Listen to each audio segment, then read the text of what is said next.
date clé. Donc voilà, en fait, le principe, vous avez une liste d'éléments. Là, ce sont des dates, mais je peux avoir une demande de document, une question avec des choix multiples, du texte et des éléments avec la signature électronique, pourquoi pas. Mais donc là, si je vous montre, je veux qu'il m'envoie n'importe quoi, les échéanciers d'emprunt, tac, BNP.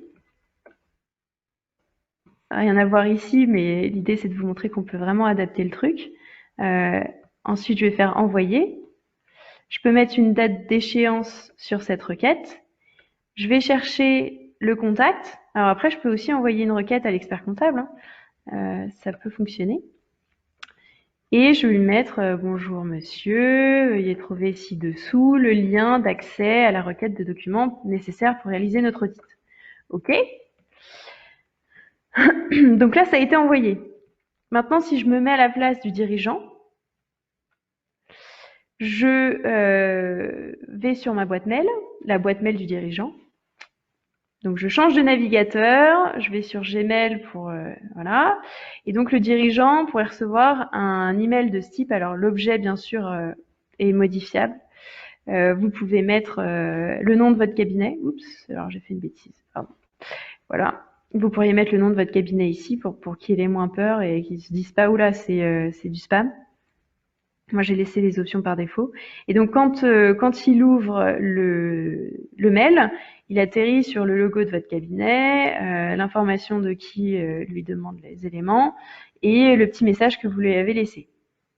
Et donc, lorsqu'il va cliquer sur afficher détail, il atterrit sur la page d'accueil de votre cloud du cabinet. Et là, en fait, il va pouvoir mettre les logins que vous lui avez communiqués en amont. D'accord? Puisque bien sûr, le prérequis, c'est d'avoir créé le contact en amont sur la plateforme Kevin. Voilà, donc là, il se connecte et il va accéder directement à la requête que vous lui avez transmise dans son navigateur. Hop. Avec les petites instructions au démarrage, la possibilité de faire des filtres, la possibilité d'aller directement aux éléments. Mais donc là, il va vous répondre, bon bah la date d'arrêté des comptes, c'est hop, janvier, 18 janvier, envoyer la réponse. Échéancier d'emprunt, il va vous déposer le petit fichier qui va bien. Tac, tac, tac. Alors je vais me mettre ici, je vais lui déposer ça. Et puis il peut vous mettre un petit commentaire. Il manque encore des infos sur le document. Donc là, j'ai le petit commentaire qui est avec, qui historise en fait tous les échanges sur la pièce en question. Envoyer une réponse. Voilà, donc là, l'inventaire physique, il va se passer, le 31/12/2021. Et donc, dès lors qu'il a terminé, alors soit, bien sûr, il n'est pas obligé de répondre à tout, il peut forcer et dire marquer tout comme répondu. Et donc, si je me repositionne en tant qu'auditeur, j'ai en instantané les informations du dirigeant qui vont arriver, qui vont se déverser sur mon dossier d'audit. Et soit je les accepte un à un, soit je fais terminer ici, ce qui me permet de valider tout d'un coup. Mais donc là, je peux aussi lui envoyer des éléments. Ok, parfait, merci.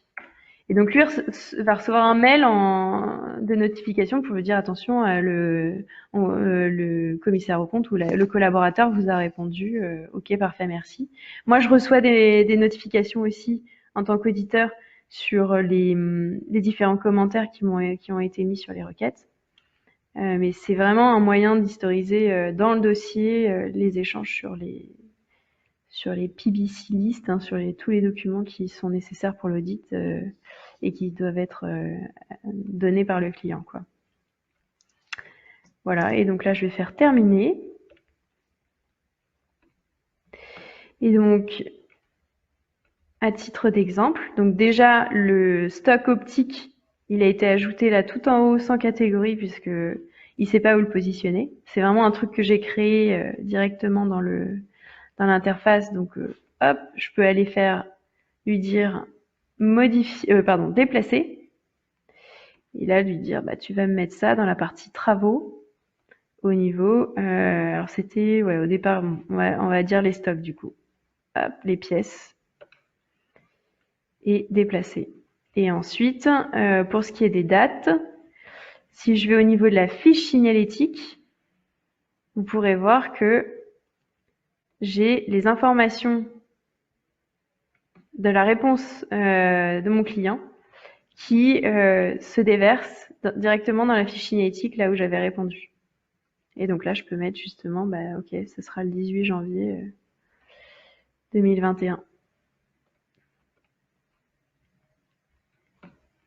Donc ça, c'est la petite info qui apparaîtrait si on avait choisi un questionnaire autre de contrôle interne, par exemple. Est-ce que vous avez une séparation des tâches, un contrôle de séparation des tâches? Est-ce que vous faites ça dans un?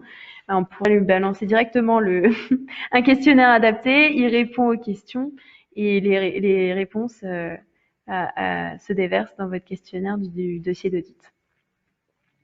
Donc bien entendu, on a tous les éléments obligatoires d'après les NEP, hein, l'acceptation, les modèles de l'aide,